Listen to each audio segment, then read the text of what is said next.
And I want to say thank you to this man for all the years of entertainment that he's given us. And I want to say thank you for the sense of curiosity that he brings to all of his projects.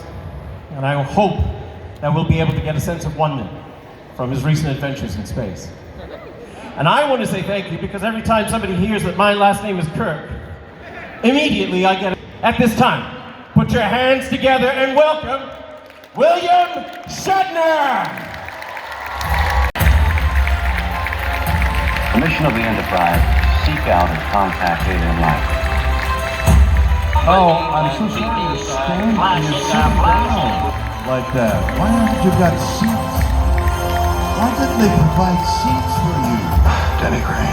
That's terrible. Hello, fellow Canadians. I haven't said that in years. Fellow Canadians. I lived here for many years in Toronto when I was a young actor. I came from Montreal, and no, don't bother. And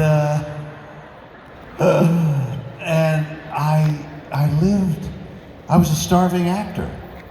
I lived on Sherbourne at an old hotel. It was 5 floors up, and the mattress was made of ropes.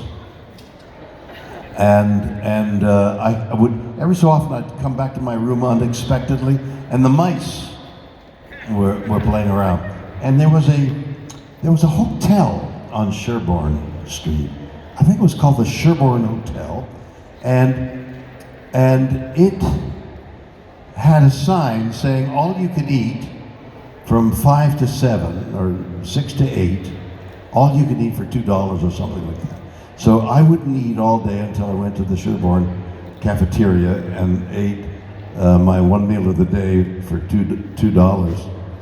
Then something strange happened at the hotel. The character of the hotel changed. At 6 to 8, families, large families, would go in and eat all they could eat for $2. 8 o'clock, the cafeteria closed, and the bar over there opened up, and the hotel was like a brothel. Little kids here? Yes, okay. But it's time you knew what a brothel was. So I had nothing to do. I didn't know anybody in Toronto. And so I would eat all I could eat, and then I'd go to a table at the bar and sit around with the ladies. And I got really, really comfortable. A lady would say, excuse me, I have to leave now. And she'd be gone for a while, and then she'd be back at the table and continue the conversation. An interesting thing happened that is something I think about quite frequently, and it's because I feel guilty, and that is, I wrote a drama for CBC, and I met the lady who became my wife as the actress, one of the actresses on the piece that I wrote. And we were engaged. I was working at Stratford as well, so I would call her from Stratford on the telephone so many times that the operator in some place between Stratford and Toronto, somebody got familiar, and they would say, "It's okay, you don't have to pay." And I would talk to Gloria for an hour, and I guess they were listening in, because then, and the next night, "No, it's okay, Mr. Bill, I get you Gloria," and became like a party line. So Stratford was over, and then we were going to get married, and we went to some theater downtown for some show, Gloria's mother and father and me, her fiance, and we stepped out of the theater. So we're coming out of the theater, and out of the corner of my eye, I see one of the ladies that I knew at a table at the Sherborne Hotel walking the street. And she's coming along here. And she sees me and I see her. Now we were very friendly. But here I am with my fiance's parents. And so I was torn, and I thought, oh God, I hope she doesn't say, hello, Bill, you know? And she walks by, and I'm like frozen. I don't know what to do. I don't know whether to recognize her or not recognize her. She goes by, she stands there, and she turns back and looks at me. And the look between us was so complicated. She knew right away the situation. She didn't make any motion towards saying hello. She just looked at me with understanding and left. And I never said anything. And that was so many years ago, and I carry with me that guilt of not, but then, you know, whenever I mention this story, which is infrequent, a discussion results. Like, what would you have done? Should you have said, hi, Mary, it's good to see you. Are you making much money today? I mean, how's it going tonight, you know? And the parents, very upright Toronto parents, you know, wearing gray suits. What did you say, Bill? You know her? You know, I mean, it would have been awful. So I didn't know what to do, but I feel guilty. I can't tell whether you're smiling behind those masks or whether you're like, oh, geez, another terrible story. Okay, so, no, not worthwhile. Toronto. No, we're in Toronto. You don't have to cheer for me. If I say Montreal, 4 people, so that's from 3 before. So, right now, I have an album out there called Bill. That's as many people as clap for Montreal.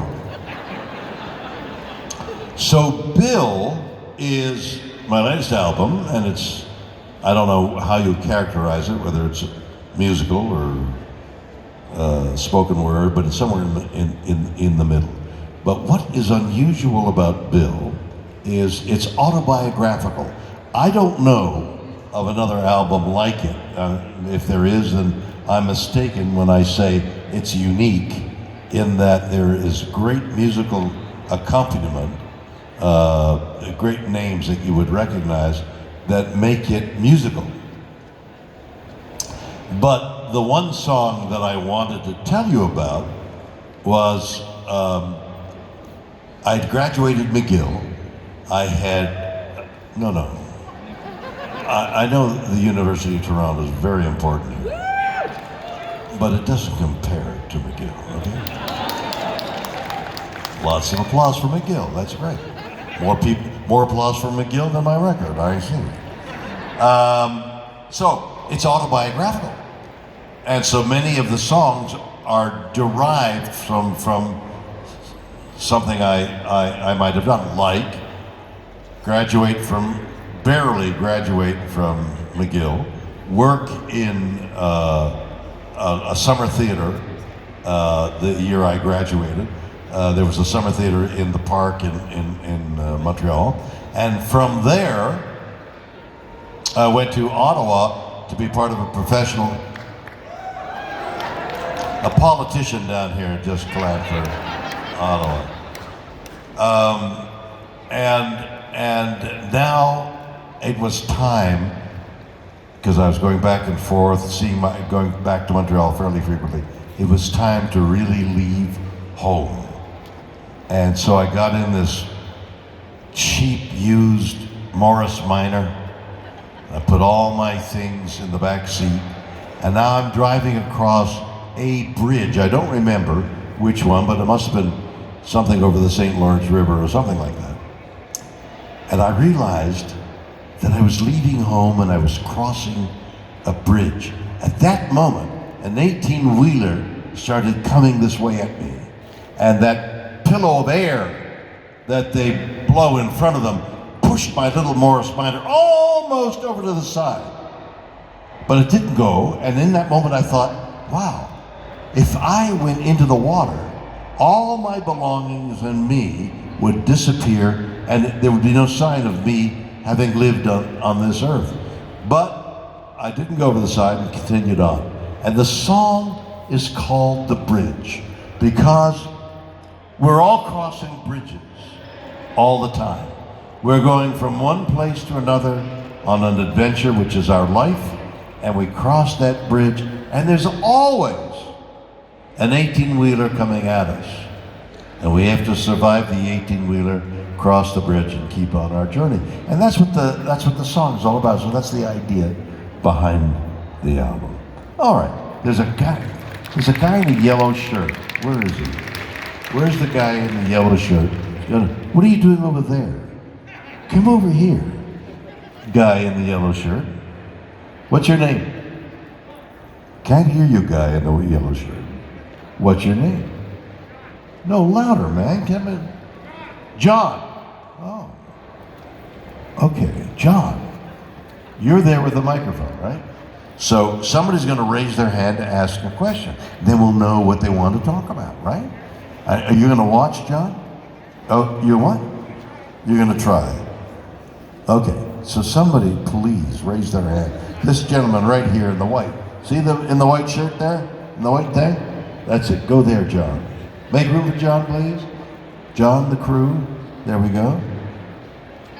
There, right, that's perfect. Maybe you might take your mask off for this moment and speak in a loud voice and put the microphone right up against his mouth, like back around his glottis. I can't understand a word, the microphone's dead. Try again, John. This whole thing is losing way. All right. Ex-Montrealer. Perfect. Ex-McGill guy. That's perfect sound. We can all understand. I'd like to know what your experience was working in Judgment of Nuremberg. Really? Wow. So this gentleman, what's your name? Was it? George. George, have you met John? There you go. So George wants to know about a movie I made many, many years ago called Judgment of Nuremberg, and it got a lot of attention and awards and stuff like that. So, oh my God, that's an old movie, and only one person clapped for Bill. I can't understand. So Judgment at Nuremberg was like me as a young actor in Hollywood getting a really big break. There were so many big stars of that time. Of course, everybody here has long since forgotten those names, so only people like George and Bill can remember those names. But there was Judy Garland and Spencer Tracy, and I sat at a lawyer's table, and all these people gave testimony at a trial at a city in Germany called Nuremberg. And there was this trial about Nazi criminals, and that was a very passionate subject at the time, should be still, but people have grown to not to remember it as vividly as it was remembered then. So it was a big motion picture, and I was able to sit at this table for weeks on end and see all these famous Hollywood personalities come in, spend a day doing their little testimony, and then leave, and then the drama would continue, and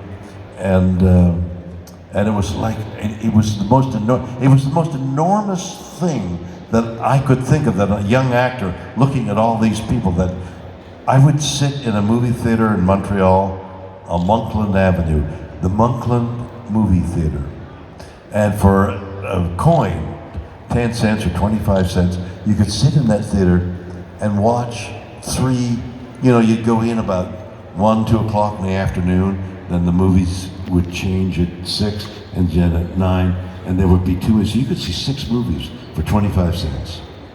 And that was before television.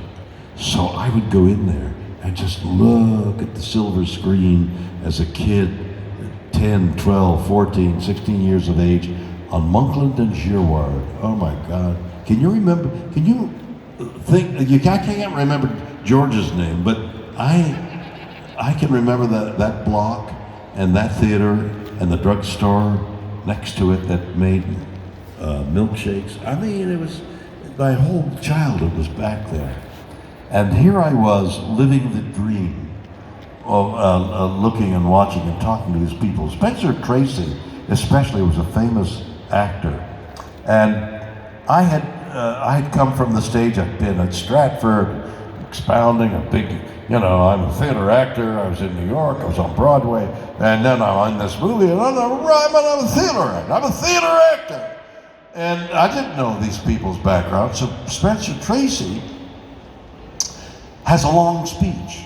And I'm looking at him, he does the whole speech. He memorizes the whole speech. He's worked on the speech the way you would work on it as if you were in the theater. And I was so used to people in film saying, what's my line and what's in, and do it slowly, bit by bit. Not him, because he too, I learned later, had been in the theater, and he was going back to his roots. He had an opportunity to speak for some length without a film cutting. I was so impressed that I went up to him. By this time, how do you do, Mr. My name is Shatner, and Mr. Tracy. And Mr. Tracy, I was so impressed by the fact that you memorized the whole speech. And he said, I've been in the theater too, Mr. Shatner.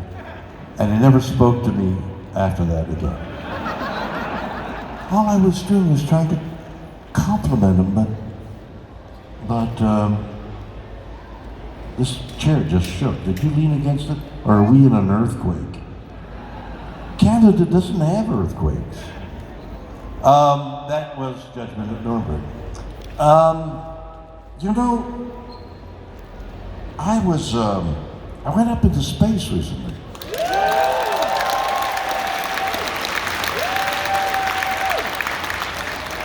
So here's the thing.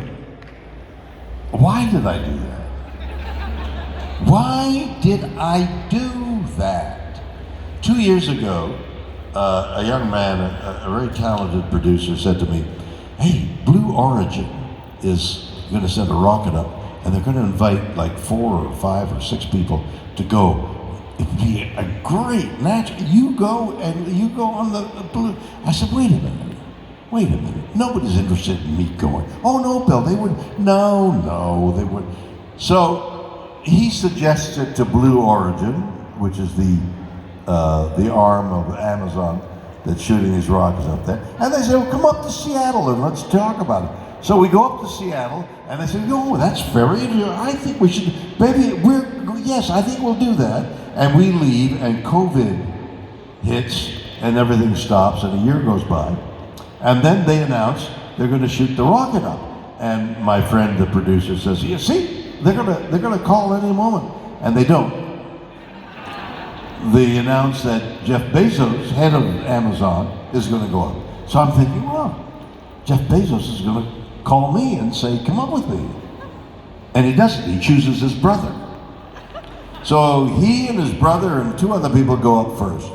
And I say to Jason, the producer, I said, you see, I know, nobody's interested. He said, maybe they'll take you on the second one. I said, but the second one is like being vice president or something. Nobody cares about the second thing. Jeff Bezos went up, and that was it. They asked me to go on the second thing. So I'm thinking, why do I want to do that? Every time my family would go on a roller coaster ride, they'd say, come on, let's go. And I'd say, no, I don't need the thrill of going on a roller coaster ride. I sit in front of a lot of people and don't know what's going to come out of my mouth next. That's a bigger thrill than you can have on a roller coaster. Now, why do I want to go up into space? And why do I want to feel jeopardy? Why do I want to feel like I could lose my life? There's something in me crossing the bridge, I guess. because a couple of months before I went up there, I did a program with Jeff Gates. I did Shark Week. Why would I want to do Shark Week? And they said, well, you know, we'll go underwater. And I said, okay, I'll do Shark Week. And so I found myself on a boat, because I've been a diver for quite a few years. I'm on a boat outside of the Bahamas with Bahamian experts, and I've got the mask and I've got the tank, and I'm looking down, they're chumming the sharks to make sure the sharks, and I'm looking at a half a dozen sharks swirling around, and the Bahamian experts as well, you see, the most dangerous time with sharks is getting into the water and getting out of the water. And I'm thinking, why am I doing this? What's that? Okay. And I put my hand to my mask and I jump in and I get through. And I go down 60 feet and there's a rock there. And I sit down on the rock to watch what's going to happen. And as I look over there, from here to that young lady, are 4 tiger sharks, 18 feet. So what is it, at 18 feet between you and me here? Got 20 feet? So somewhere between this distance is this 4 animals this size with mouths the size of this black box.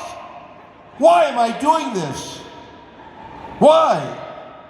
I didn't, no answer, just, my God, look at that. And at one point, the shark started to come this way, and this Bahamian behind me went up and pushed him aside. Wow, my God.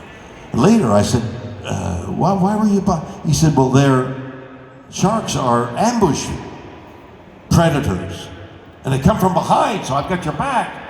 God, what am I doing? And then I look over here, and over here, from here to that speaker, is a lady whom I had met. She'd come down as a tourist, and she stayed 30 years because she loved sharks. And she's loving sharks so much that she's surrounded by sharks. She's petting the sharks. And then as I look over there, she comes towards me carrying a 5-foot shark. And she puts the 5-foot shark in my lap. And I'm thinking, what am I doing here? And they're all wearing chainmail in case a shark bites them. I'm not wearing chainmail. Why haven't I got chainmail? And I'm stroking this beautiful little shark, big shark. Now, I had seen, that if you turn a shark upside down and stroke it, it goes into a catatonic faint. They faint. Now, that's bizarre, except that we now know that orcas know that. And how would an orca know to turn, because they turn great whites, which is the only bigger predator than a tiger shark. They turn great whites upside down and they stroke him, nice little white kill, and then they eat its liver. How would they know to do that? So I'm petting this shark, and I'm thinking, oh, it's in a faint, and inadvertently I put my finger in the gill, and the shark swims off. It wasn't in a catatonic faint. It was alive and ready to bite me, and I wasn't wearing a suit. Now I have to get out. And I remember the guy saying, the most dangerous time is getting in and getting out. And so I'm climbing the ladder. I swim up through the sharks, and I'm climbing the ladder, and I know that one of the sharks said to the other, look at that asshole. Okay, that's not for kids. So now I'm sitting on the rocket, okay? I'm in a seat like this, and beneath me, they're putting hydrogen and oxygen in a tank. And they're gonna put a match to it momentarily. They're gonna blow. And I remember seeing the Hindenburg documentaries. You know, where the Hindenburg down, and people are running from it, and the announcer's going, oh, the humanity of it all, and we're all crying, because we're seeing this great airship destroyed. You know how it was destroyed? Hydrogen. It went up the line that was anchoring it, static electricity, and lit some hydrogen in the back, and it exploded, and the people died, the ship died, and everything, and all the humanity. And I'm lying there, realizing they're putting hydrogen in a tank and oxygen. And I'm thinking, why am I doing this? Then it explodes. But it explodes in a conditioned way, and the rocket takes off, and it goes up. And it goes up faster and faster. And it goes 2,500 miles an hour. And the G's in your seat, and I'm thinking, I don't know whether I could survive this, because I had walked up 11 flights of stairs, and to get up the gantry, I'd walked up 11 flights of stairs at 4,000 feet altitude, and I felt, about after 5 flights, I'm going, and that's not a good picture for Captain Kirk. So I thought I had proven myself going up 11 flights, but here I am with 5 Gs, and I'm going up, and finally, we reach the apogee, and we're in weightlessness. And people have asked me, like, what's weightlessness like? What's weightlessness? There is a word for horse that entered the vocabulary of the Proto-Indo-European language.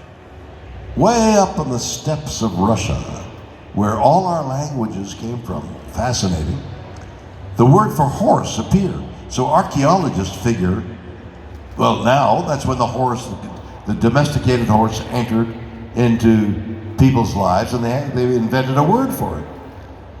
So weightlessness really doesn't have a word for it.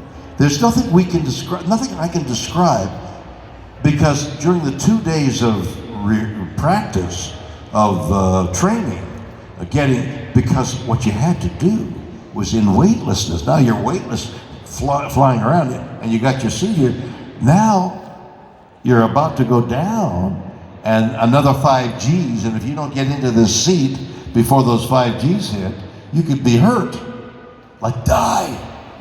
And the whole idea here was to get this thing here, get this around here, pull down here, get your feet in here so you can press your body down. Meanwhile, your body wants no, and you clip in here, and then the thing I had the most difficulty was the crotch strap.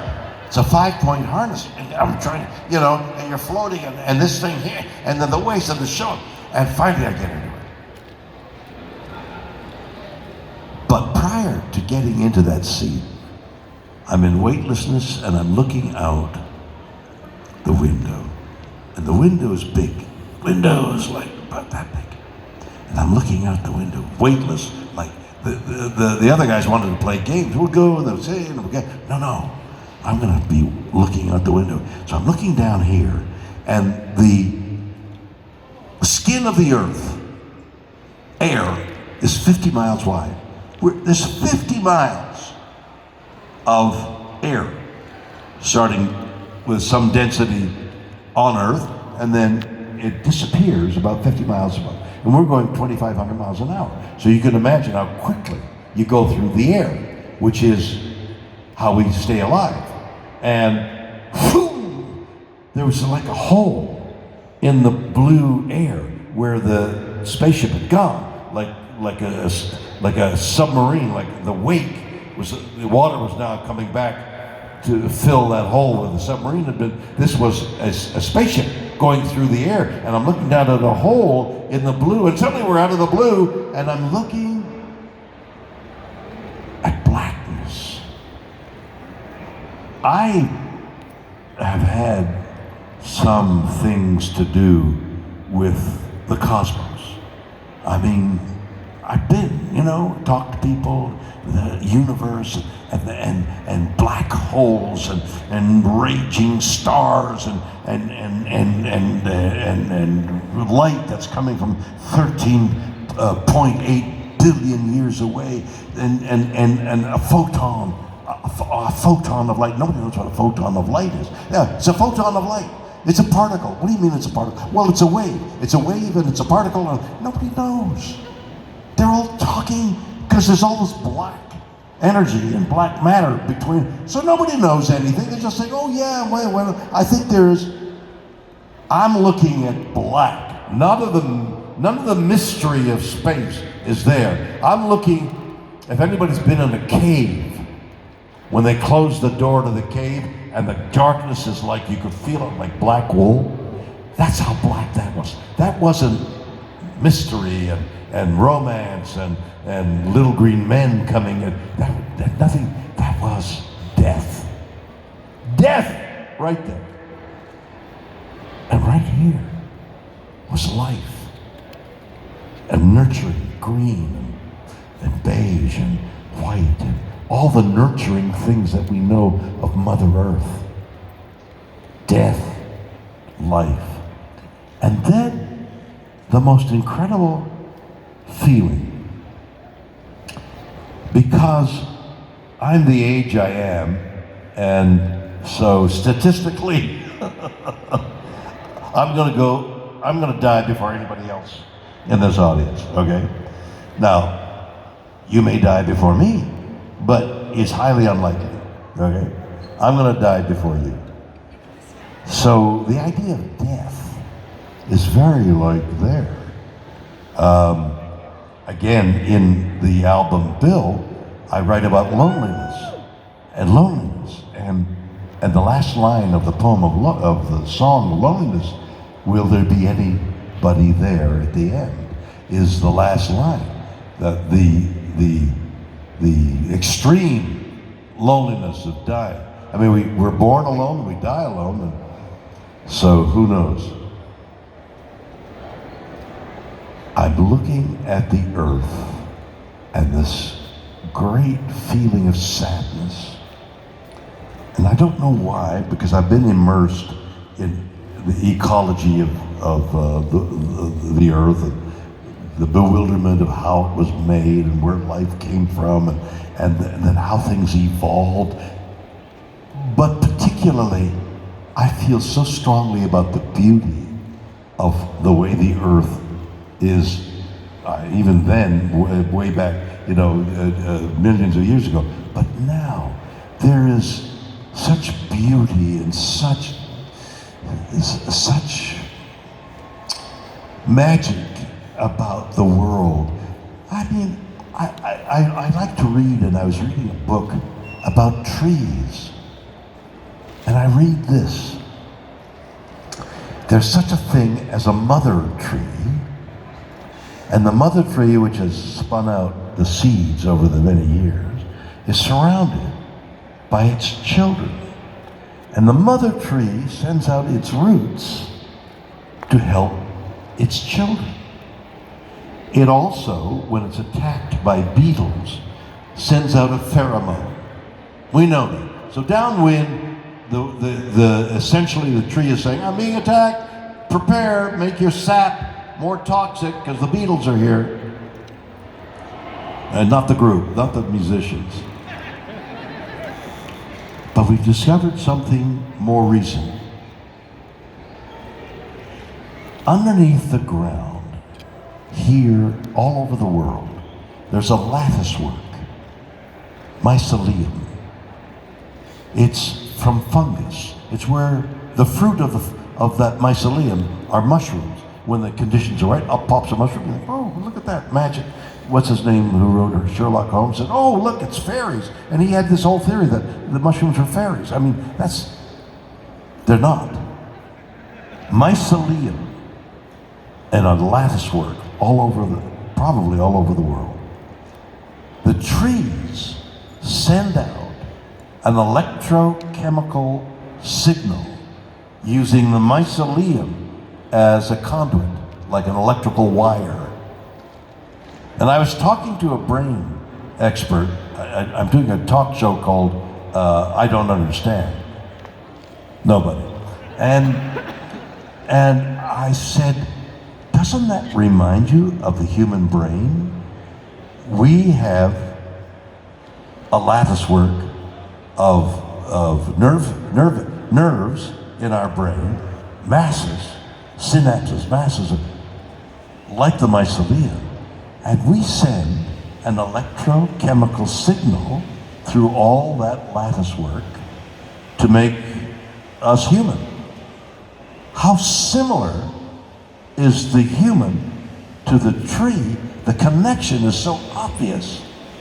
The connection to everything is so obvious. We humans belong on Earth, and Earth belongs to us and to all the other entities.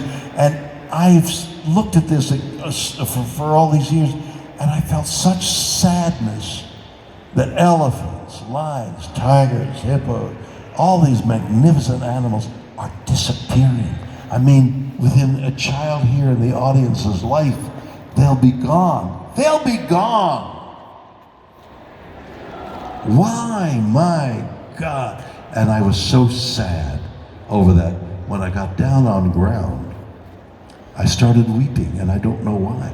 I was flooded, like you might be, some of you might understand when I say maybe it's great love or great sorrow floods your whole being. You can't think of anything else. You're like swimming in the emotion. And that's what I was when I landed. All I could think of was this great sadness over the destruction of what we're doing to our earth. And so I apparently talked about it. I don't have much memory of it.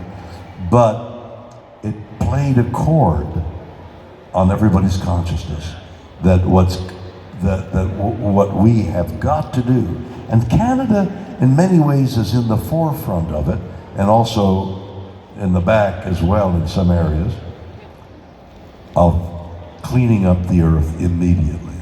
That was the kind of message I got from all that we must take care of Gaia, which is Mother Earth. Thank you very much, everybody.